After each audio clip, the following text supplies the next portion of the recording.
So hey guys, welcome to my new video. तो दोस्तों, आज हम लोग डिस्कस करने वाले हैं कुछ मल्टीपल स्टॉक्स के बारे में। बिकॉज इन कंपनियों को लेकर बड़ी खबर है, यानी गिरते बाजार के अंदर अच्छी खबर निकल कर आई हुई है।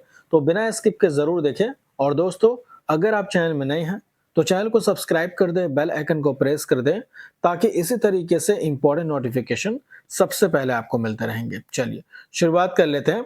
बात करेंगे दोस्तों, आज हम लोग टाटा मोटर सीवी कंपनी के बारे में, यानी कॉमर्शियल व्हीकल्स कंपनी के बारे में। अब देखिए, टाटा मोटर्स को लेकर के अगर हम लोग अमित की बात करते हैं, जो कि एक ब्रोकरेज फर्म है, उनका मानना है दोस्तों कि लॉन्ग टाइम में ग्रोथ नजर आ सकता है टाटा मोटर्स के अंदर।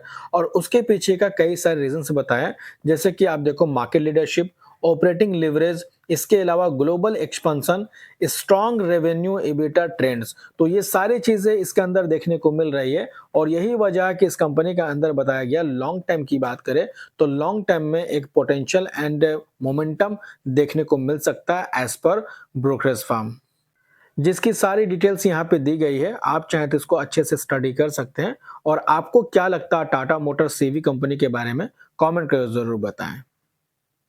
इसके बाद दोस्तों बात करेंगे सेकंड कंपनी के बारे में, जिसका नाम है एसआरएफ लिमिटेड, जो कि केमिकल सेक्टर में काम काज करती है। 1970 की कंपनी है और इस कंपनी को लेकर बहुत सारी क्वेरीज थी। वहीं इसके काम को अगर देखोगे तो केमिकल के साथ साथ आप देखो पैकेजिंग फिल्म्स में, technical, textile, aluminium foils, polymer, तो इस तरह के चीजों पे कंपनी कामकाज करती है और काफी पुरानी है, 1970 की है। मार्केट कैप इस कंपनी का 85,797 करोड़ का है, जो कि एक मिड कैप क्वालिटी का स्टॉक है। वहीं इस कंपनी का स्टॉक का पी 53.1 का है, return of equity 10.4% and ROC 12.3% है। अभी आपने देखा हो दोस्तों कि केमिकल सेक्टर के बहुत सारी कंपनी ऐसे हैं जो आज 30-40% फॉल में, चाहे वो लक्ष्मी ऑर्गेनिक की बात करें, दीपक नाइट्रेट की बात करें, अल्काइल अमाइंस की बात करें, तो ऐसे बहुत सारी केमिकल कंपनी हैं जिसका परफॉर्मेंस कुछ खास देखने को नहीं मिला। लेकिन उसके कंपैरिजन में एसआरएफ की बात करते हैं तो एसआरएफ का परफॉर्मेंस अभी कुछ समय से काफी बेहतर देखने को मिला है। इसी के साथ साथ दोस्तों नंबर भी अगर आप देखोगे तो देखिए, जून क्वार्टर में 3819 करोड़ का सेल्स घट के हो गया था 3640 करोड़, और नेट प्रॉफिट था 432 करोड़, जो कि घट के हुआ 388 करोड़। तो इस बार क्वार्टर टू के नंबर हमें थोड़े से फॉल होते हुए नजर आ रहे थे, लेकिन इससे पहले के नंबर काफी अच्छे नजर आए हैं। अब देखना ये पड़ेगा कि क्वार्टर थ्री के नंबर ये किस तरीके से पेश करती है।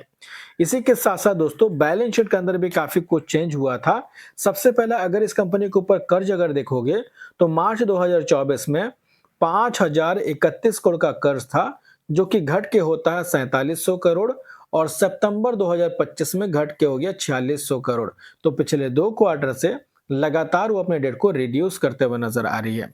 वहीं रिजर्व 12,329 करोड़ से बढ़ के हो गया 12,966 करोड़, और कैश इक्विवेलेंट अगर इस कंपनी का देखेंगे तो 222 करोड़ का कैश इक्विवेलेंट है। इसके अलावा दोस्तों शेयर होल्डिंग पैटर्न के अंदर भी काफी कुछ चेंज हुआ था, जिसमें प्रमोटर्स की होल्डिंग जैसा कि पहले भी था उसी तरीके से मेंटेन है, लेकिन एफआईज की होल्डिंग 18.24 से घट के हो गया 17.98%, डीआईज की होल्डिंग 18.85 से बढ़ के हो गया 19.53%, और पब्लिक की होल्डिंग 12.61 से घट के हो गया 12.20%। यानी बहुत ज्यादा चेंज नहीं हुआ था, थोड़ा बहुत हमें चेंज देखने को मिला। हालांकि बाजार की बात करें तो बाजार अभी कुछ समय से काफी ज्यादा वोलेटाइल है। हालांकि निफ्टी तो ऑल टाइम हाई के आसपास बैठी हुई है, लेकिन वहीं पोर्टफोलियो की धज्जियां उड़ी हुई है, और इसके पीछे के कई रीजंस हैं। सबसे पहला, कल ही मैंने बताया था कि एफआईज का जो है दोस्तों वो लगातार बिक वाली है, आउटफ्लो जारी है, लगातार इंडियन स्टॉक मार्केट से पैसा निकालते हुए नजर आ रही है, जिसका बहुत बड़ा प्रेशर पड़ रहा है मार्केट के अंदर। दूसरा सबसे बड़ा रीजन है दोस्तों रुपया। रुपया लगातार नीचे हो रहा, नीचे की ओर जा रहा, और ट्रेड डिफिसिट भी काफी ज्यादा है। साथ साथ टैरिफ वाला मामला ये भी अभी तक खत्म नहीं हुआ। अमेरिका और इंडिया के बीच में अभी तक कोई भी सुलह देखने को नहीं मिला ट्रेड डील से रिलेटेड। तो ऐसे मल्टीपल्स रीजंस है जिसकी वजह से मार्केट काफी ज्यादा वोलेटाइल है। और फेड का दोस्तों मीटिंग भी होने वाला रेट कट से रिलेटेड इसी महीने, तो उसको लेके भी बाजार अनसर्टेनिटी दिखा रही है। इसके बाद बात करेंगे हम लोग बेक्टर फूड्स लिमिटेड कंपनी के बारे में, जिन्होंने स्प्लिट अनाउंस किया है, जिसका रेशियो है दोस्तों 1:5 का।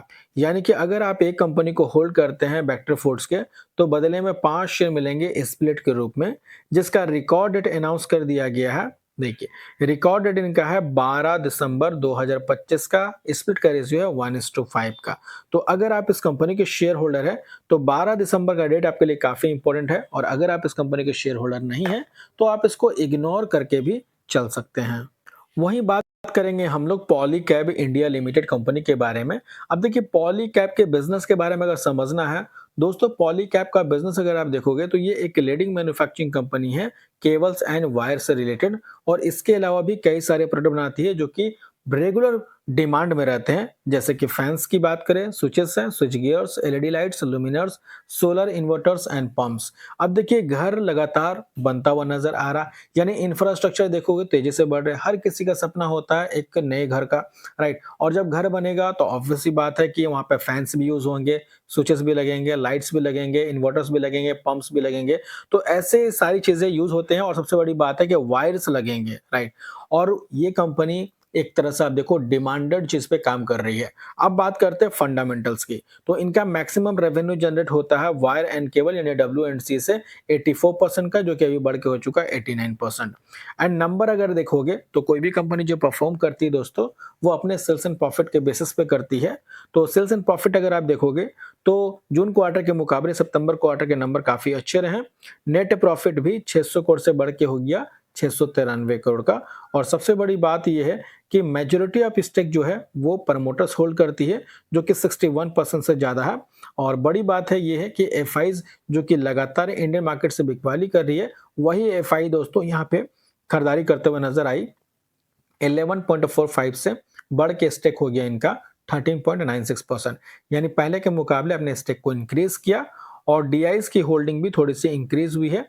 वहीं पे दोस्तों पब्लिक की होल्डिंग थोड़ी सी डिक्रीज हुई है। तो जहां पे स्टेक ट्रिम किया गया पब्लिक की तरफ से, वहीं पे बड़े इन्वेस्टर्स कंपनी को लेकर पॉजिटिव कंसिडर कर रहे हैं और लगातार इस कंपनी के अंदर स्टेक बढ़ाते हुए नजर आ रहे हैं। तो यही कुछ इन्फॉर्मेशन थी जो कि मैंने आपको शेयर किया।